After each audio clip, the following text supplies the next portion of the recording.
Oi, olá. Eu tive que dar uma saída porque estava com problemas aqui. Imaginei, Vai, internet, faz parte. ai, agora sim, que bom de ouvi-la de novo. Mas faz parte, minha amiga. A internet é isso. A gente tá, hoje nós somos reféns Internet, ao desse vivo meio de comunicação. tem dessas coisas, né, Val? Ah, agora eu estou ouvindo Faz as parte. pessoas entrando. Mas sim, Val, me desculpa, gente, mas vamos dar aqui Faz parte. continuidade. Então, e aí eu estava falando, né, que quando chegou em 1849, um novo surto aconteceu.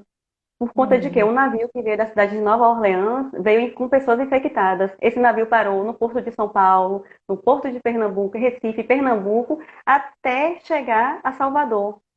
Salvador. E com ele, com esse navio, com essa segunda infecção de febre amarela, veio o quê? Cólera, que era algo que a população não conhecia, né? Então, novamente, foi um surto pandêmico, não apenas localizado na cidade do Salvador, mas em todo o Brasil e em algumas partes do mundo, outros países. Bom, Sim. e aí, novamente, né? é, que vamos fazer, né, naquele momento? O que se faria? O que está acontecendo? Ninguém sabia. Novamente, os médicos entraram eu achei fantástico isso, né? Os médicos e os cientistas entraram em ação, mas até eles descobrirem de fato o que estava acontecendo com a cidade, com as pessoas, 200.000 pessoas morreram. Foi muito Nossa. mais do que aconteceu na primeira pandemia de febre amarela, que foram 900 pessoas que vieram a óbito e mais de 12.000 infectados. Então, assim, uma proporção bem para aquele período grande, Sim. desesperadora, e para o segundo momento, então, desesperador, né?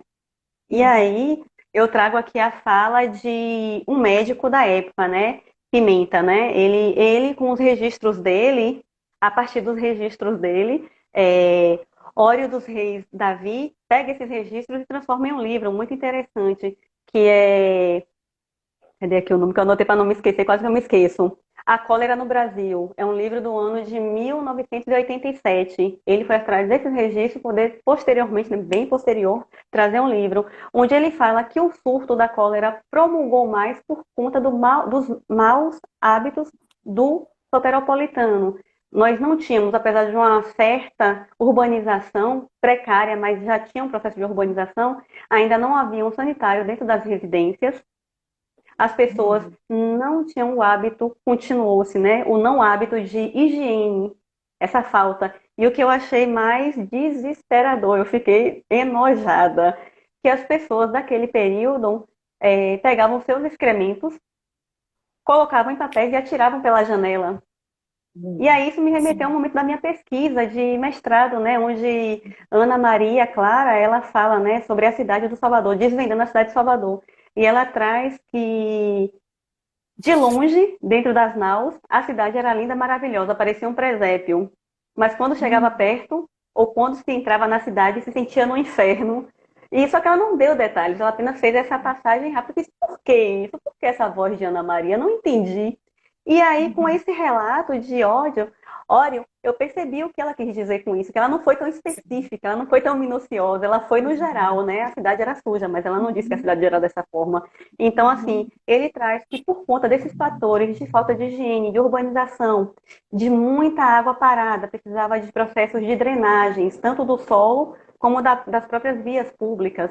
E isso provocou o alastramento em massa muito rápido dessa pandemia, dessa segunda pandemia. E junto com ela, e aí algo que eu achei assim surpreendente, não esperava, realmente não tinha lido nada sobre isso ainda. Junto com a cólera veio a febre amarela, retornou-se a febre amarela, e junto com a febre amarela, a cólera veio. Eu anotei aqui todas as doenças, né? Porque eu fiquei assim, então, tuberculose, varíola e a febre Maria. tifoide. Então, assim, foram vários momentos, várias pequenas pandemias, junto com uma grande, com uma maior, que era a da tuberculose. Então, imagina, naquele momento, sem o desenvolvimento científico que nós temos hoje, como foi lidar com isso? E aí, novamente, os jesuítas trazem à pauta o quê? Vamos chamar novamente São Francisco Xavier. E ele novamente veio à frente, né? Ele novamente veio nesse momento de socorro, de ajuda, de acalentar tanto as famílias dos acometidos como a população em si, né? Foi um segundo momento de sua presença. E, e aí conta-se que, novamente, esses males, em geral, foram dizimados, foi-se conseguido a cura. Só Sim. que, porém, no entanto, como tudo, adoro brincar com isso, também aconteceu da imagem do Bonfim sair à rua. Então foram É. dois momentos Ô, paralelos. sim, só assim, voltando um pouquinho, que eu li num artigo que fala exatamente isso. Essa, assim, pelo que eu percebi, há controvérsias. Quando se fala do Xavier, que o culto ele como padroeiro, eu acho que ele não foi muito assimilado pela população, né? Tanto é que muita gente desconhece a figura de São Francisco Xavier como padroeiro da cidade. A Normalmente, gente eu vai digo chegar isso por nisso. experiência da minha família, dos meus amigos que eu converso, as pessoas não conhecem. E qual a referência que as pessoas têm? Senhor do Bonfim. Pelo Bonfim. Senhor do Bonfim. As pessoas, então, Exatamente. aí eu fico imaginando, naquela época, assim, o que foi que realmente aconteceu? Será que não houve, assim, de fato, um engajamento do clero, dos religiosos na época? Então, Porque eu acho que não, eu acho que houve, né? Porque eles tinham interesse, né? De elevar, né, o culto, né, a esse santo. sim, Mas aí eu fico perguntando. Na época foi a Câmara que elegeu ele, né? A Câmara junto com o Arquidiocese.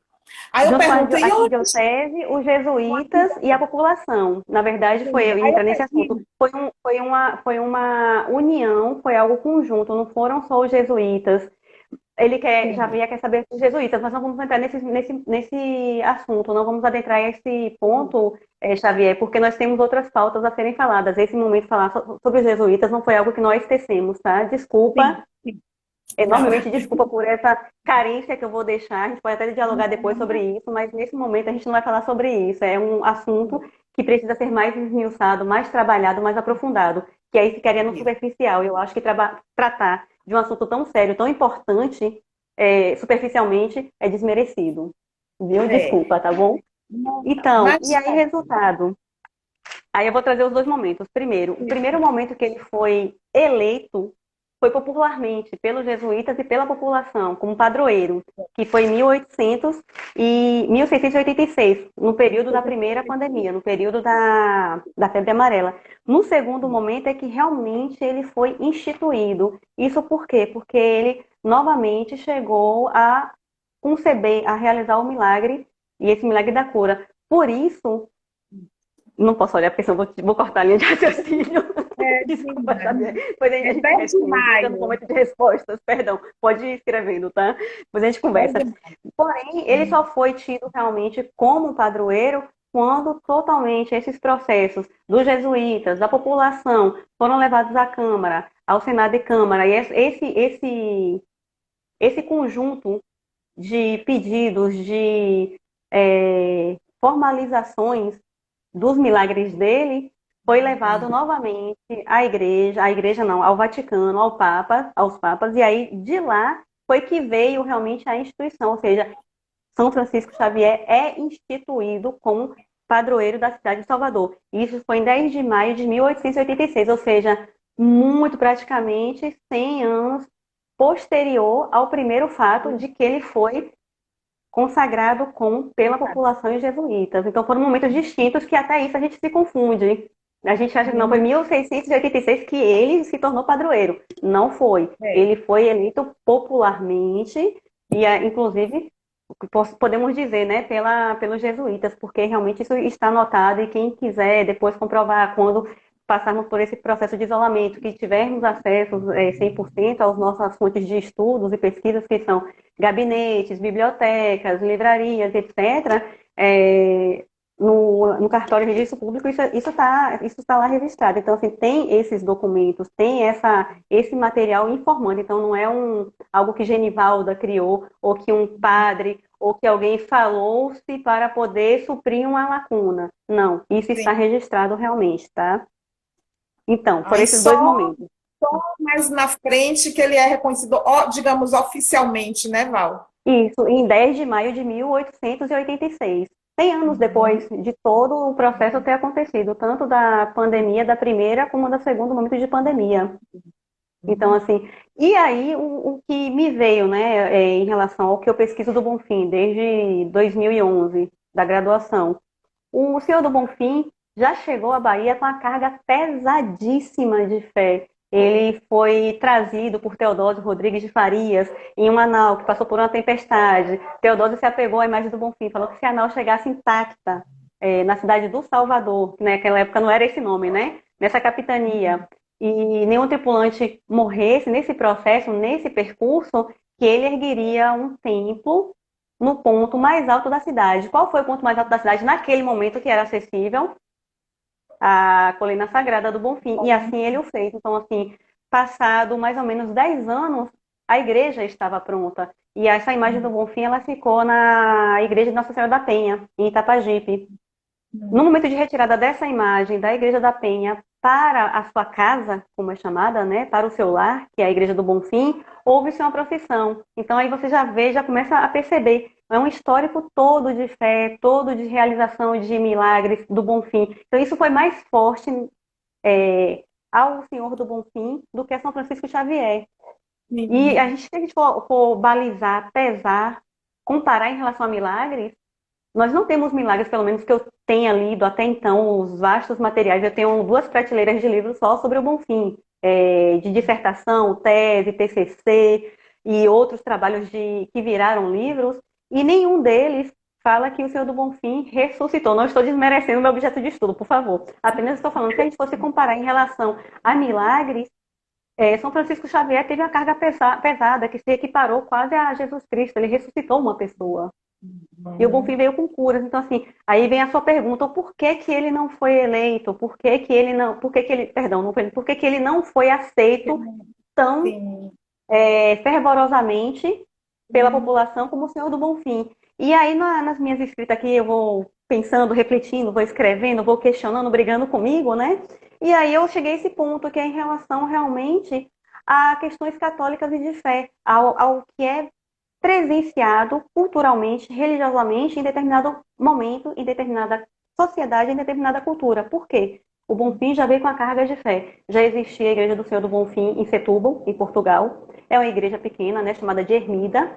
Ela é pequenininha, parece uma casinha de interior, sem assim, uma portinha, duas janelinhas, uma portinha no meio. Acabou. É uma ermida, é algo pequeno, mas dentro ela é ricamente ornada, decorada com ouro, as imagens. Tudo muito bem trabalhado, tudo muito rico, tudo muito lindo. Só que lá em Setúbal, o Senhor do Bonfim não é tão é, adorado, tão requisitado como aqui no Brasil. Já que a imagem, por esse processo todo que passou, já veio com a carga de fé. E essa carga de fé foi o que fez o Bonfim se tornar padroeiro. Não, mesmo não sendo instituído, não sendo declarado nem proclamado padroeiro, mas a Sim. população aceitou e acolheu ele como Acolheu, padroeiro. Então, acolheu. a divergência que há no ponto entre um e outra é essa, é a questão cultural. Pelos meus estudos, eu lendo, relendo o material, e aí foi bom porque eu estava deixando essa parte de lado da religião e indo para a parte de arte, né? Para poder fazer iconografia. Quando você me pediu iconografia, eu fiz, tá tudo em casa, ok. Não vou pular da minha parte de estudo doutorado, né? Vou retornar a ela, ok. E aí, resultado, o que me veio foi realmente os apontamentos dessa questão de fé, a questão cultural, É porque a verdade, população Val. Faz acaba todo escolhendo, e aí eu sentido. levei para dois pontos que acho que todo mundo conhece, já ouviu falar de algum momento, né? Que nós temos em outubro, Nossa Senhora Aparecida. É a padroeira Sim. de São Paulo, mas ela foi encontrada por pescadores, população pobre, área marginalizada. Quando eu falo marginalizado, pelo amor de Deus, não são marginais, são pessoas que estão à margem da sociedade. Nos meios acadêmicos, nós falamos dessa forma. É a área da população que é marginalizada, que não é Sim. atendida pelos meios sociais devidamente como deveriam ser. Então, assim, foi esse público, foi essa população que acolheu a Aparecida e a proclamou como, e com seus milagres aconteceu o mesmo processo de São Francisco Xavier. foi declarada como padroeira de São Paulo. Nossa Senhora de Fátima em Portugal, mesmo processo. Então, assim, só que lá nesses lugares, nessas cidades e nesse país, em Portugal, vou só acender a luz, viu? Mas vocês vão junto comigo. Conhecer aqui o quarto. Vamos nessa, Então, nesses Val. lugares, esses santos que foram proclamados pela população, que foram acolhidos e entraram nos lares e no coração e na mente dessas pessoas. Então, assim, elas passaram a acolher esse santo como sendo padroeiro realmente e foram instituídas padroeiros dessas cidades, desses locais. Aqui não aconteceu o mesmo por conta de Nosso Senhor do Bonfim, como eu falei a história, e aí por conta de outros momentos, quando a cidade acometeu por outras catástrofes, nem sei que foram pandemias, quem foi o que socorreu foi o Bonfim. Aí eu procurei fazer ligações em relação a São Francisco com os momentos, que eu vou citar daqui a pouco, e não há. Se aconteceu, não foram registrados, não foram falados, difundidos. E isso, novamente, volto a dizer, foi o que promulgou e balizou o Senhor do Bonfim como sendo padroeiro, teoricamente, mas na prática é São Francisco. Essa divergência de realmente de população e de fé. Então, É, que bacana, Val. Muito esclarecedor. E faz muito sentido, né, a sua colocação aí. Bom, muito esclarecedor, deu para a gente, né, entender um pouco essa questão do São Francisco Xavier. Naquele momento foi Dina, nossa querida Dina, que estava falando sobre a questão da data de São Francisco Xavier. Será 10 de maio. De fato, que é a data, né, que ele é tido como padroeiro. Agora, na mas verdade... o dia dele é 3 de dezembro. É muita comparação, era isso que muitas eu ia datas. colocar. É isso que eu ia colocar, que o Xavier, nós, na realidade, temos 3 datas. A gente tem essa data daqui de Salvador, que é 10 de maio, que é o dia que ele é, né? É a data que ele é proclamado padroeiro de Instituído. Salvador. Substituído. A gente tem dia 12 de março, que é comemorado na Espanha, que é a data de canonização, né? 12 de março, canonização. E a gente tem 3 de dezembro, que é a festa litúrgica, é a data que a igreja comemora, que é a data de morte, né? 3 de dezembro. Então a gente tem essas E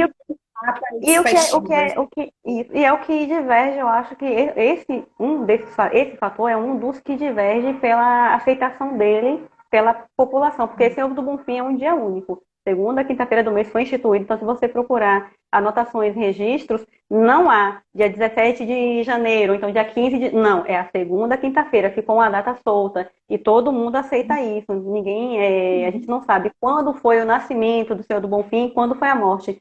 Sendo que ele é uma vertente de Jesus Cristo, né, crucificado. Ele é uma vertente do Cristo crucificado.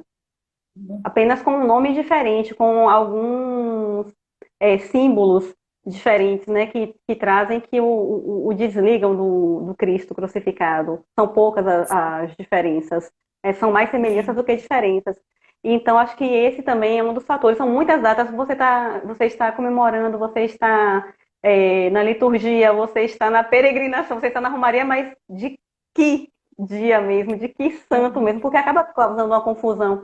E o que eu entendo até então, pelo que eu estudei de cultura popular, é que é um conhecimento que tem que ser fechado, encaixado e dialogado. Se há brecha, se não há fechamento dessa comunicação, não é aceita. Aí eu penso que uma das divergências seja essa. Um fator, né?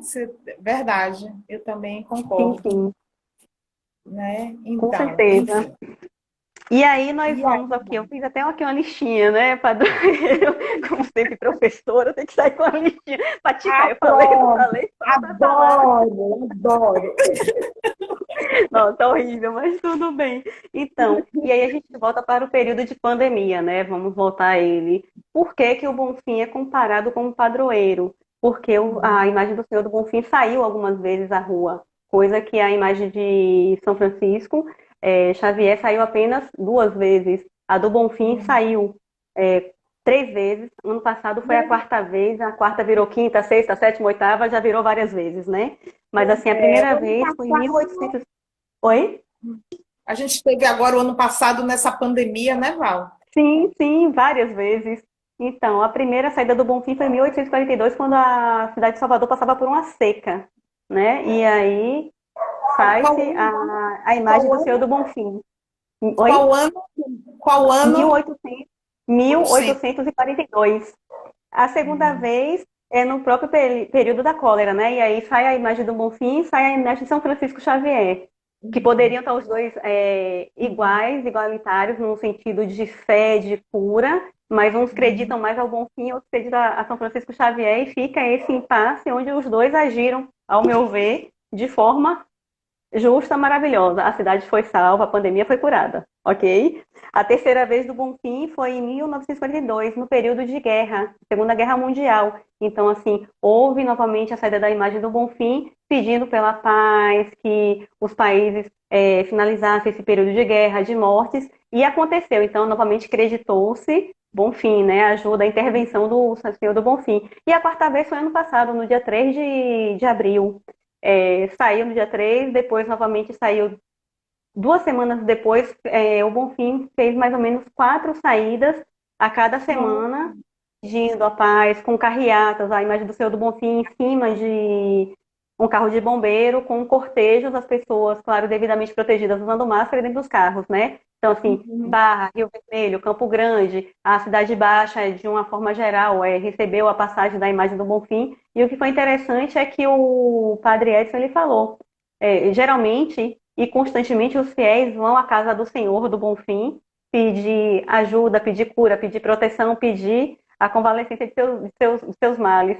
E agora o Senhor do Bonfim está fazendo a sua parte, está indo às ruas, não pode entrar na casa das pessoas, infelizmente, né? Não teve essa extensão maravilhosa, mas assim, ele saiu às ruas para poder abençoar e levar um pouco mais de fé e esperança de que esse mal venha a passar. Infelizmente, o santo faz a parte dele, mas a gente não faz a nossa parte, né? Porque como foi feito no passado, a questão de isolamento, a higiene, os cuidados devidos, são fatores que ajudam com que isso não seja, essa epidemia não se promulgue mais, não mantenha-se por tanto tempo. Mas, como no passado, nós também pisamos na bola, né? Não adianta só a fé, nós temos que agir também. E aí É estamos isso. nesse momento novamente. Pois é, acho que tem que estar associado, né? Assim, a questão da fé, né? Independente da religião, da crença, enfim. A fé, né? Que é uma coisa muito íntima, um atributo íntimo de cada um, a gente tem que ter a fé, mas associado também juntamente com a ciência, com os cuidados, né? Com as orientações. E isso realmente a gente tem pecado, infelizmente. Sim, sim, e hoje nós temos mais condições do que aquele período, né? Em relação à higiene sanitária, urbanização, nós estamos à frente, avançados, nossa, 400 anos após, literalmente 400 anos após, mas estamos sofrendo da mesma forma pelos mesmos processos. Falta de higiene, falta de cuidado, falta de respeito consigo e com o próximo, é uma pena. E Verdade. naquele período, aí a gente voltando na parte da ciência, quem instituiu realmente os procedimentos que levariam a uma possível cura ou ao caminhar dela foram os cientistas, os médicos. E a cidade e como nós vamos dizer, os gerentes, né, prefeitos, deputados, etc, etc, apoiaram e aceitaram. Então, ou seja, foi feito o que a ciência, o que os cientistas e os médicos instituiu, que os médicos informaram, sugeriram e, de certa forma, imporam, né? Tanto que tem um livro muito bom, muito gostoso, é até divertido em alguns momentos, de José Reis, a Morte é uma Festa, onde ele fala, né, a questão do saneamento básico, os cemitérios saírem de dentro da cidade e ir para fora. Por quê? Porque aqueles corpos perto da cidade, a questão do odor que saía desses corpos enterrados e etc., contaminavam o solo e podiam contaminar os lençóis freáticos, ou seja, passar uma nova contaminação, algo pior para a população. Então, assim, os cemitérios foram colocados para fora da cidade. Porém, com o nosso processo de crescimento, desenvolvimento, a cidade chegou novamente aos cemitérios, né? Nós estamos hoje convivendo com cemitérios dentro, no seio de nossa cidade. O que retorna o pensamento, eu conversando com um amigo há um tempo atrás, a gente estava falando, né, na época da pandemia, do foco inicial da pandemia no passado, e a gente conversou sobre exatamente isso. As pessoas que estão sendo enterradas, será que vai acontecer o que com isso? Aí a gente foi e remeteu realmente a esse processo, né, de o que João Reis fala, né? Esses corpos deveriam ser cremados e não enterrados, porque pode vir novamente um novo surto ou algo do tipo, ou pior também. Isso foi pensado Sim. no passado e hoje isso deveria ser pensado novamente. Mas, enfim, né? Cabe às autoridades, não a nós. A gente fica só no debate, nas reflexões e É isso, Val. trocas. Então, É, são bem-vindas. sim, sim. E vamos à imagem, a iconografia do nosso querido São Francisco Xavier. Você tem a imagem Então, dele para assim, poder mostrar ao pessoal? olha, deixa eu ver se eu tenho ela aqui. Deixa eu só pegar rapidinho. Eu pensei que tivesse Seria aqui, mas interessante deixa eu ver eles se eu verem do que a consigo. gente vai falar. Val, eu não acabei não olhando o tempo. Nem sei como é que está o nosso tempo. Nem eu sou péssima para isso, tem que ser controlada. Alguém sabe nos Mas acho que tem informar? uns 10 minutinhos para a gente poder falar da imagem, não tem? Deve ter uns 10 minutinhos ainda, não é possível.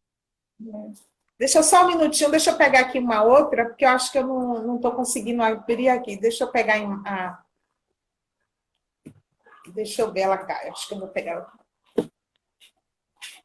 Com certeza, viu, Marcela? Você e Gina estão certíssimas. Até porque hoje o que nós vemos em relação à questão da pandemia permanecer, e após um ano, né? Março, exatamente quando começou aqui no Brasil, foi exatamente essa questão de ignorância das pessoas saberem dos procedimentos corretos, exatos a serem postos em prática e não fizeram. O uso da máscara, a questão da higiene, chegar no local, fazer suas compras, ir de luvas, ou então usar o álcool gel ou álcool 70 dissolvido com um pouco de água, e as pessoas não fazem isso um ano após, e acho que veio para poder mostrar a todos que nós não aprendemos nada. Esse um ano de reclusão de 2020, o ser humano praticamente não aprendeu nada, porque a força com que a pandemia veio foi tão grande e devastadora como o ano passado, ou mais, né? Eu posso dizer mais. Não gosto de entrar em pormenores, porque eu acabo isso acaba me chateando, me causa uma angústia. Nós, infelizmente, não conseguimos aprender o suficiente, o que era para ter aprendido, a questão do respeito nosso e com o outro. Isso continua, porque a partir do momento que a gente sai sem prevenção, a gente está susceptível a nos contaminar e a contaminar o próximo, nossas famílias, avós, pais, mães, irmãos e etc. Então, assim, nós voltamos ao processo de aprendizagem que não foi feito no passado. Pena muito grande isso, mas enfim. Val, eu vou colocar ela aqui. Eu tenho desse catálogo que eu não consegui aqui abrir o notebook para ver a imagem. Eu não Pronto, só sei para se eles as terem noção pessoas. de quem nós estamos falando. Você sabe só um Acho pouquinho, que por dá para ver. favor? Sim, Isso. Vocês conseguiram ver? Eu vou fazer uma descrição rápida, tá certo? Sobre essa imagem. Ela é datada do século XVIII, período do Barroco, né, no Brasil, um período muito rico iconograficamente, em relação a movimentos, em relação a traços, em relação a expressões. Ela é uma madeira de pigmento, com pigmento e também com ouro, né? Na época foi usado o papel ouro, né? Ela mede 80 por 48 e 28 centímetros e meio. 80 de altura, 48 de largura, e aí vem 28 centímetros de circunferência. São Francisco Xavier ele está vestido com uma sotaina. A sotaina é uma batina do sacerdote, que é essa parte maior que cobre o corpo dele todo. E vem com a sobrepeliz, que é a segunda, que está por cima, isso todas elas estão policromadas, né? Então, assim, essa cor possa ser que não fosse a cor das vestes daquele período, mas a cor que está seria uma tonalidade que nós chamamos não de cor, mas tonalidade, um marrom escuro, um acobreado. E sobre essas duas peças nós temos a estola. Essa estola, ela também é orlada com um dourado, né, uma tonalidade dourada, e dentro dela há elementos fitomórficos. Elementos fitomórficos são elementos que aparentam ser flores, que remetem a flores, a folhagem, tá certo? O que mais? Ele, na sua atividade de ser padre de batismo, ele carregava muito, e sempre, né, retratado com um crucifixo, ou então com um cajado, ou com as mãos postas à frente do seio, né? Esses seriam os símbolos, né, os atributos de São Francisco Xavier. essa posição da mão dele do lado esquerdo de quem olha, mas seria o lado direito, não sei se vocês entenderam, a mão que está assim, para cima, é a mão direita, porém, no olhar do observador, de vocês da câmera, como eu, está na mão esquerda, tá? Está ao lado esquerdo. Ele poderia ter a mão ou um cajado ou um crucifixo, que é comumente ligado a ele por conta da função dele de pregador e de batismo. Uma forma muito comum também, que aí por isso eu me confundi logo quando o João pediu, eu conheci ele de outra forma. Eu conhecia São Francisco Xavier com as mãos à frente do peito, que é em processo de oração, e com o olhar elevado, né? O olhar que a gente chama de sofredor, de penitência. Então ele estava olhando para Cristo.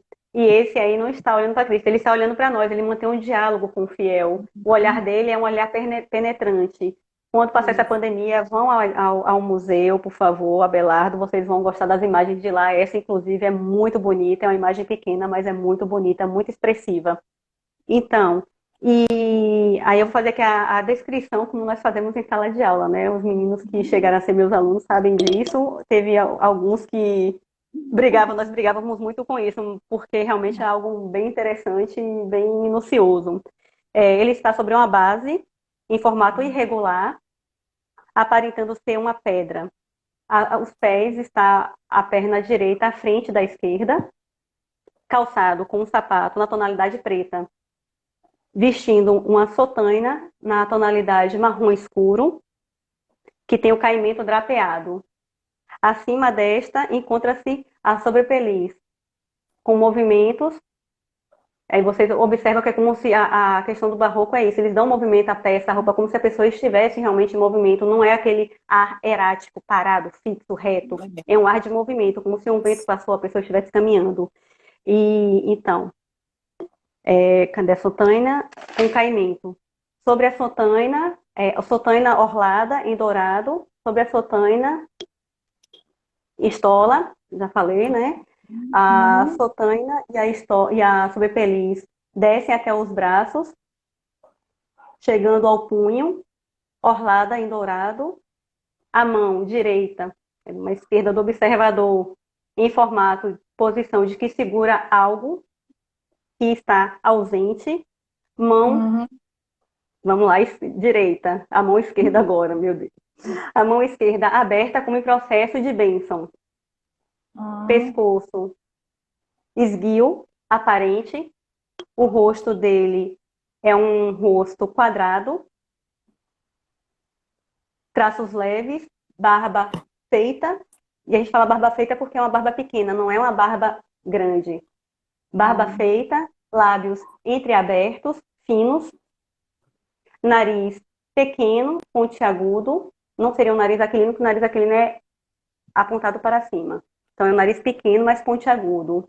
Bochechas sobressalentes, olhos abertos, olhando para a frente, e realmente essa posição. Testa aparente, cabelo baixo, cortado, em estilo franciscano. E aí, Jorma, obrigada. A questão dele é que eu percebi, tanto dessa imagem, como das outras que eu vi de São Francisco Xavier, é que a cada local que uma imagem é feita, é concebida, ela agrega traços daquela comunidade, daquele local. Então, assim, ele tem um cabelo de franciscano, mas ele era jesuíta. Então, os olhos dele são os olhos abertos. A boca dele entreaberta. Geralmente, a gente olha para as imagens sacras e, geralmente, os santos eles têm a boca geralmente fechada. A dele está aberta, como se estivesse realmente proferindo, falando, orando. E o que a gente consegue perceber também, que eu estava vendo umas imagens, é que essa iconografia xaveriana, ela teve uma diversidade, né, de composição. Assim, o que a gente vê muito, eu vi em algumas gravuras, é a questão das conversões de batismos, das conversões, né, em multidão, que ele convertia muita gente, né, na época que ele evangelizou no Oriente, e sinais de batismo. E a gente também tem o altar dele na Catedral Basílica, não é isso? Tem uns altares que são... com relicários, outros não.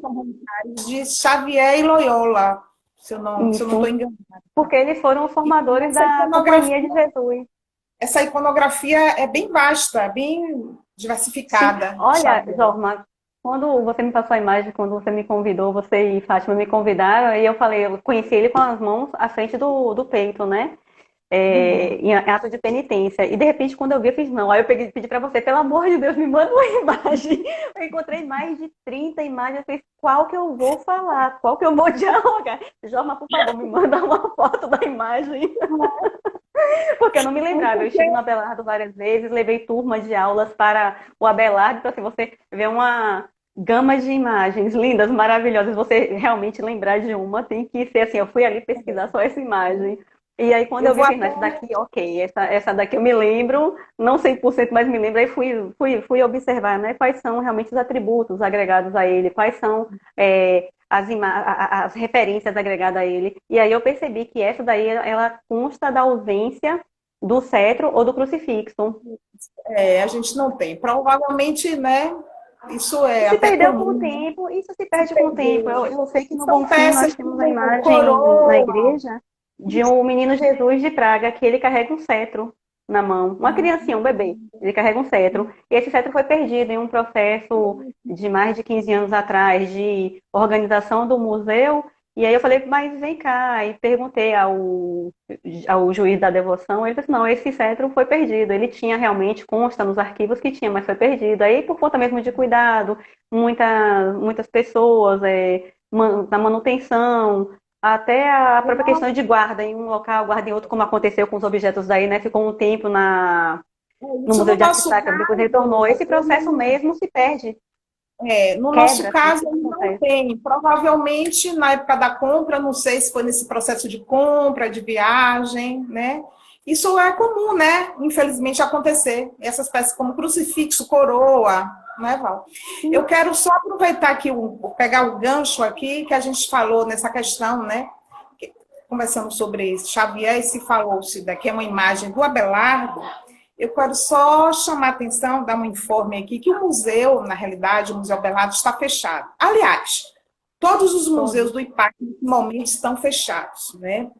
Estão fechados, mas nós, todos nós estamos em atividade remota, trabalhando, mas, enfim, o específico Abelardo, ele está fechado, logo assim que passar a pandemia, né, que a gente orando a Deus que isso chegue logo, que passe tudo, que a gente possa voltar ao nosso trabalho presencial, o museu ele vai passar por uma requalificação. Quer dizer, não só o Maravilha. Abelardo, mas todo o Solar Ferrão vai passar por esse processo de requalificação. Então, eu espero que logo, logo, em breve, né, ele possa estar aberto para a gente estar recebendo as pessoas e conversando, interagindo. Eu espero que logo, logo isso aconteça. Então, é isso. Com certeza. Vamos às perguntas agora? Olha, olha quem está aqui na minha frente. Cláudio, eu não sei lhe informar isso, até porque eu trabalho com o Bonfim em minha pesquisa. Então, assim, de 2011 para cá, eu nunca vi esse relato. Eu tenho livros sobre o Bonfim, a Bonfim é uma festa, a Alma da Festa, Cores da Bahia, outro de Carvalho, Carvalho Filho, que foram os primeiros a estudar sobre o Bonfim. 1990, Carvalho Filho foi em 1920, e assim, e fora os atuais, né? Aí vem a Alma é uma Festa, Alma da Bahia, Cores da Bahia. Não vi, realmente não posso lhe informar isso, porque eu estaria mentindo. Então, assim, não posso lhe informar, porque eu realmente não vi registro nem relato nenhum dessa substituição, viu? Fico vou dizer, nessa ausência de informação para te dar, tá certo? O que mais? Vai vendo daí que eu vou vendo daqui. A data litúrgica dos santos está ligada ao seu martírio, exceto São João Batista. Olha, Adina, obrigada por a informação. Agora, assim, em relação a São Francisco, eu também vi essa divergência, não só pela a data litúrgica, porque ele foi consagrado como padre mesmo, ele foi ordenado como padre no dia 24 de junho. Então, assim, há divergência do dia 24 de junho para o dia 3 de dezembro. Foi do mesmo ano? Não, né? Depois de 100 anos é que ele foi tido como padroeiro. Mas, assim, há essa divergência tanto da data litúrgica dele como da data de ordenação dele. Então, eu posso dizer que, pelo menos, ele não tem esse pareamento, não, viu? Também diverge. A data de morte de São Francisco é 3 de dezembro, não. A data de morte dele é 17 de fevereiro de 1553, viu, Celita? Ele morreu em Ah, 53, um ano depois, tá? É 17 de fevereiro, aos é 47 anos de fevereiro, idade. eu, 17 de fevereiro de eu, 1553. Essa engraçado, informação é dada pelo padre Diogo Gouveia, que ele perdão, pelo Raimundo Moreno da Almeida, que ele é o diácono de lá da Catedral Basílica Metropolitana, tá? Então não foi eu que criei essa data, não, foi dada pelo diácono, tá certo? É uma eu, informação. eu li no material que era 3 de dezembro. Eu também encontrei 3 de dezembro. Aí Essa já nos relatos data, do padre, do diácono, é nessa data, né? Então, assim, eu não vou brigar com o diácono, quem sou eu? Algumas coisas eu vou atrás das fontes, como eu vou dizer, mais certeiras, até a fonte, né? porque eles estão, como é que eu vou dizer, mais ligados e têm mais contatos e informações acerca de determinados assuntos do que as pessoas de fora, como os milagres. Eu perguntei a Padre Gilson, que ele é padre da igreja Nossa Senhora, ali no corredor da Vitória, no Canela, Nossa Senhora da Vitória, mas é no Canela, não sei se vocês conhecem, que é de frente ao Banco do Brasil, no Canela. Então, Padre Giz, quando eu preciso de alguma coisa em relação a funções litúrgicas, alguma dúvida em relação ao Bonfim mesmo, porque ele já foi diácono da Igreja do Bonfim, quando eu realizei um trabalho lá em 2010, já nos entrepostos de começar a pesquisa, então foi uma pessoa que eu me aproximei, que hoje eu chamo ele de father, né, de pai, quer dizer padre, pai. Então, assim, é um amigo e é um pai. Então, assim, ele me orienta e isso, essa informação. Eu recorro a ele e ele me passa as informações quando ele pode e quando ele acha pertinente de ser dada, né? Claro. Tem isso também. Porque essas muitas datas. Sim, Viu? e São Francisco tem essas divergências de datas, né? Então, assim, já é um santo muito icônico por si só, por essa gama de informações acerca dele, de datas. É Aqui, o dia de São verdade. Francisco Xavier é dia 10 de maio, é isso? Medina, também. Também.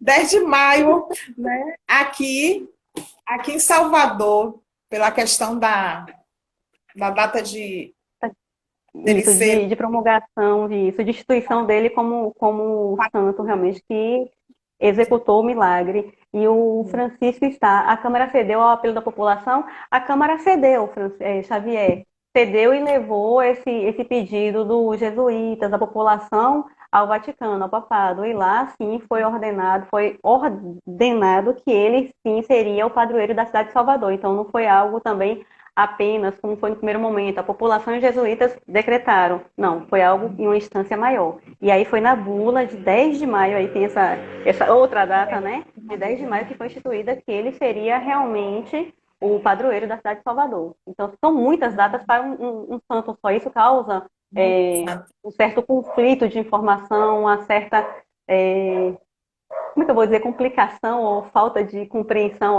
não é qual é a data correta. verdade. Tem mais alguma pergunta? Você consegue identificar mais alguma? É uma aqui. Aqui eu vejo várias pessoas colocando, parabenizando pela live. O Xavier é interessante, eu gostei de sua participação, de todos, mas Xavier, ele traz assim, perguntas gostosas. Essa imagem foi produzida no Brasil, possivelmente, Xavier, no período do Barroco, nesse período que foram cometidas as epidemias aqui no Brasil e no país todo, o índice, a produção popular de obras, e obras eu digo no contexto geral, pinturas, esculturas, foi muito grande, era muito requisitado, toda casa queria e tinha o seu santo, uma passagem bíblica, então assim, foi um período de maior produção artística do Brasil, por se dizer. Então assim, a maioria das obras que tem nos museus daqui da Bahia, de Salvador, e alguns de outros estados foram produzidas aqui no Brasil. Qual a sua origem realmente, qual foi o estado, a capital, isso a gente já não pode identificar, a não ser que o artesão tenha feito a marcação ano tal. Caso não tenha, a gente vai pela questão da análise, comparativos de formas, de cores, a pigmentação, os traços. Algumas imagens são reconhecidas por conta de traços específicos. O cabra mesmo, as imagens dele a gente consegue identificar pelos olhos de vidro e as cores fortes. Então, assim, essa questão de identificação 100% não é possível, a não ser que o artista tenha colocado o período exato, ou pelo menos, ao menos o ano, e a sigla da cidade, que muitos não fazem. No máximo, assinam seu nome e olha lá, viu? Então, assim, a gente não pode dizer se foi feito aonde. Mas no Brasil, possivelmente, acho que assim, 90% a gente afirma, né, Jorma? A gente consegue dizer pelos traços das outras imagens. Isso, e Diga, minha pelos querida. documentos que a gente tem, né, são peças de arte sacra brasileiras, né? Foram coletadas em vários estados. Então, possivelmente é uma peça feita aqui, no Brasil. Nacional, genuinamente nacional, até pelos traços, eu vou muito pelos traços, né? O nosso barroco, principalmente aqui na Bahia, tem traços muito característicos, o formato do rosto. Se tem imagens que a gente olha e fala, eu já vi essa imagem, você olha para outra ao lado e fala assim, são parecidas os traços, a gente fica em saber se é realmente do mesmo autor, do mesmo artista, ou se foi da escola, né? Como as obras que temos no Bonfim, a primeira escola baiana de artes foram feitos por alunos e nós conseguimos identificar traços semelhantes que, assim, se não tiver o nome da pessoa abaixo, a assinatura, nós dizemos que fielmente é de um artista só, e no entanto não, foram mais de 10 alunos que produziram aqueles quadros junto com o professor, né, com o mestre Velázquez, tem quadros de Velázquez também no Bonfim. Então, assim, se você não se atentar à data, à assinatura do artista, muitos passam despercebidos porque foram de uma escola só, porque tiveram um mestre só, então são muito similares, muito quase idênticos. Sim, isso, É isso. Val. Que bate-papo gostoso essa tarde, hein, Val? Muito, muito com todas as intempéries da tecnologia nós conseguimos. E acho que no tempo, né? Porque o Instagram ele Verdade. chega e corta, né? Quando chega no tempo. Então acho que a gente conseguiu fazer o andamento de uma forma mais tranquila. Bom, Val, não sei se já está perto, mas você tem mais alguma colocação, Val? Porque eu estou preocupada com o tempo para não cortar antes que a gente finalize o. Isso pode acontecer. Bom, o que eu tenho a dizer é que, por favor, se cuidem, usem a máscara, só saiam se for realmente necessário, de extrema importância, emergência e urgência, senão fiquem em casa, porque senão não tem santo que vá ajudar, viu? E eu digo isso porque eu sou fiel a vários santos e a várias religiões, como eu falei, meus alunos sabem disso.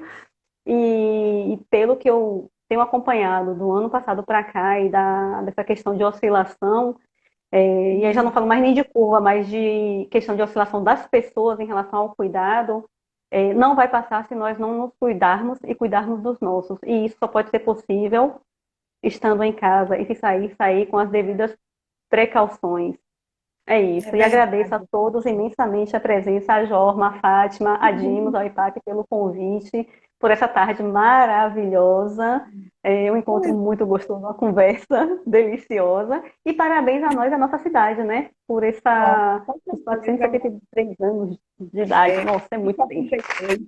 Bom, eu quero, 72. né, finalizar aqui, quero agradecer, né, mais uma vez pelas suas colocações, acho que foi muito esclarecedor, que deu para a gente compreender mais, né, esse passado e presente histórico da nossa cidade, que isso ajuda, né, a gente até ter esse, acirrar mais esse sentimento de pertencimento, né, enquanto atores Da nossa sociais. cultura. Então, eu agradeço. Olha, meu Deus, a coisa ao vivo, viu? Olha o carro aqui passando na rua. Para Mas, você terem enfim, certeza que está ao vivo. então, aqui eu quero agradecer muito, Val, em nome do Solaterrão, em nome da Dimos, em nome do IPAC, muito assim por essa tarde. Quero agradecer a todos que estavam aí presentes, né? Participaram aí com a gente. E mais uma vez, né, reforçando o que Val colocou, eu quero deixar aqui a minha solidariedade a todas as pessoas que perderam seus entes queridos, e, mais uma vez, repetir o que eu costumo chamar de mantra, né? Fique em casa, se não puder ficar em casa, porque eu sei que tem pessoas que precisam sair para trabalhar, né? Nem todo mundo consegue, até atender do trabalho, trabalhar em casa. Então, mas se sai, tem que trabalhar, use a máscara, mantenha o distanciamento, use o álcool gel, né? Se tornou um mantra, né? E também dar os parabéns à nossa cidade, né? É uma cidade, como eu falei no início, eu sou apaixonada por Salvador, eu sou bem bairrista mesmo. Uma cidade linda, uma cidade colorida, de todos os cheiros, de todas as cores, uma cidade tão diversa, né? Tão criativa, com o povo tão acolhedor, um verdadeiro celeiro de criatividade. Nossa Salvador é magnífica. Então, meus parabéns à cidade. E só deixar um lembrete importante para todo mundo, gente. Dando assim continuidade à programação, né, dos museus do IPAC, nós temos dia 31 outra live neste mesmo canal, né, uma live promovida pelo Museu Tempostal, né, com a chamada Cidade de Salvador em Perspectiva Histórica, né, com a historiadora Raíssa Canuta.